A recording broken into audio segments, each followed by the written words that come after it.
Taking all the experience you had, different places you worked. I mean, you were a project manager at Microsoft. Project, yeah. Yeah. Okay. Product and project manager at Microsoft. Then you were at McKinsey, and then you were working at the hedge fund. And I mean, these are like some of the top places people would want. These are like dream jobs for people. You had 3 of them. And I'm guessing with varying degrees of experience that you're pooling from now. And how are you taking all that stuff and implementing it like in your philosophy that anything for the Panth? What are you doing with all the things that you've learned? I should be doing a lot more when you put it like that. But I think that there's a couple important things. One is you have to pick, at least from my perspective, and my focus was to pick something and go deep over a period of time, meaning decades. Okay. So for Kuldeep Uncle, who's been a mentor and leader to many of us, his was really Sikh youth education and Panthic unity. Those were his 2 big things. Yeah. And so for me, I said, like, what is going to be my focus? And I remember it's actually a 2009 retreat. Myself, Manpreet Singh from Florida, and Mandeep Singh, who's in Troy now, was in St. Louis at the time where the retreat was.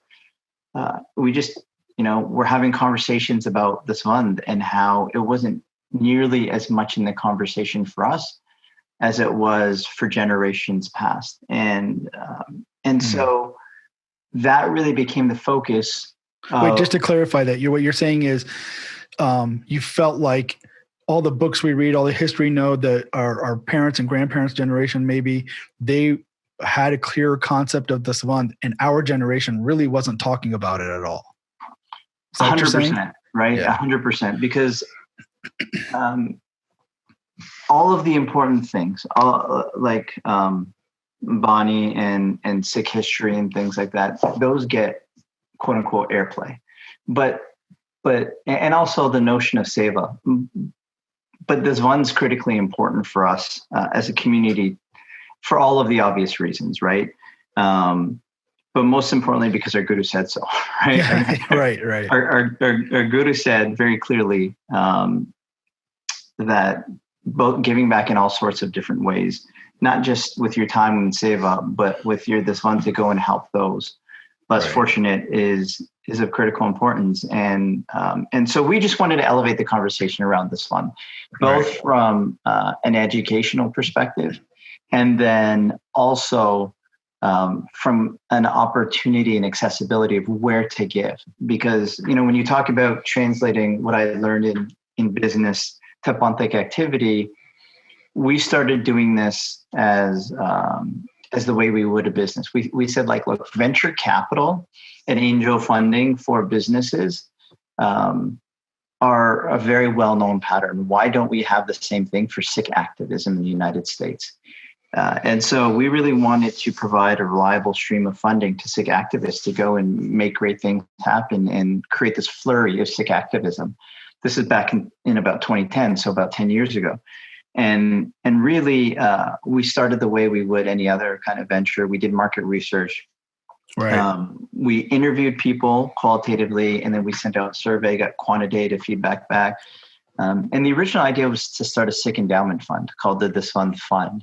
And when the market research came back, it basically said people want to see a direct connection and essentially a feedback loop of where they give. So wait, hang on for a second though. When you say a fund, the idea would have been you're just kind of collecting money from all these people, but then there was no clear way for people to see where their money is going to go, and that your market research is showing that people need to see that connection in order to give more.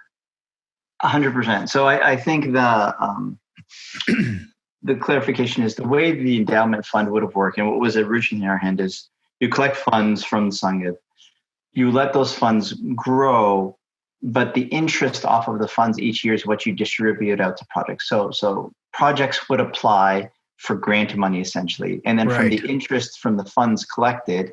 So if you raise $1 million fund and you're able to get 8% returns, $80,000 a year is what you dole out.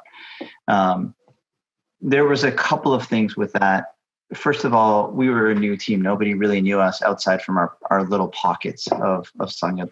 And so that was one obstacle. The second obstacle, yeah, because there's credibility issues, right? Because people are like, I'm just going to give these people money and they're going to grow interest on it. And what are they going to do with it exactly? Exactly.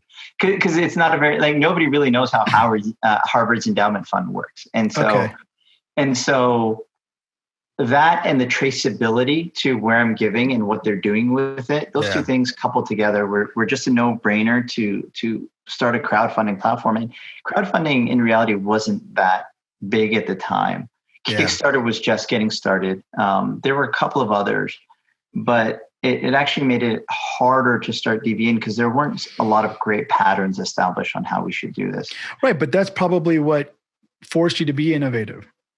And so we just said, like, we went back to let's do research. Let's kind of create designs. Let's test them with people. Let's understand. Yeah.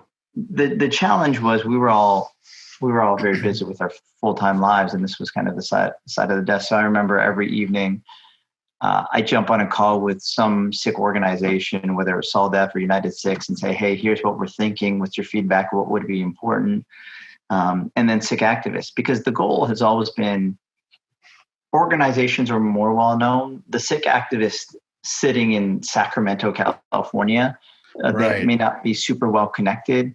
How do we get them exposure for what they want to do, as long as we've vetted that they're credible and we think they can do what they say they do? So what was an example of somebody that you would consider an activist that isn't getting that kind of attention? Like, what would have been an example? Yeah, there was a project maybe 5 or 6 years ago, and the name of the project is escaping me, but essentially what she was doing, she was from California. What she was doing was she was basically putting on plays on Sikh topics. And so it was very simple. Like she listed 2 projects, $5,000 for the first one. It was $4,000 for the second one, to run these plays essentially on various Sikh topics. And that money, and from her point of view, she's using this money for costumes and equipment and whatever to put on these into marketing or whatever. And nobody's paying attention to her because she's so isolated and so small. So you guys are able to bring this attention. Well, and she was from a smaller town, right? So the Sangha Network's limited. And so, you know, for us, right? Like, we look at it and we might say, well, you know, 9,000 shouldn't be that hard to raise, but she was a college student and she was doing awesome things. Right. And to get support, you know, she launched right before this One the Week, which I'll describe in a second, probably 2014, 2015, raised the funds pretty quickly. And it allowed her to go in and put on these performances, which, again, this notion of a flurry of Sikh activism, for me, it goes back to the VC model that says not everything's going to be fantastic. In this case, it worked out great, but look, some things will work out, some won't. And the ones that work out for you will have large outsized impact. And so you just got to invest in various different pieces in Sikh activism and see where it takes hold, and then pour gasoline on those projects and activists that make traction. Yeah, I mean, that makes a lot of sense, because there's a lot of people doing a lot of things, right? And they need a little bit to keep going or to get it started. It's not, everybody isn't some big, huge organization trying to do this big, huge project that needs hundreds and thousands of dollars of funding. Right. And everybody starts small, right? So how do we get people started? And that's, again, there's a great feedback loop there that says this activist listed this $5,000 project. We can see the video they produced, or the play they put on, or the book they published. Right. And then they come back and they do it, maybe a $10,000 project, and then a $20,000 project. So you kind of get that credibility built by starting small.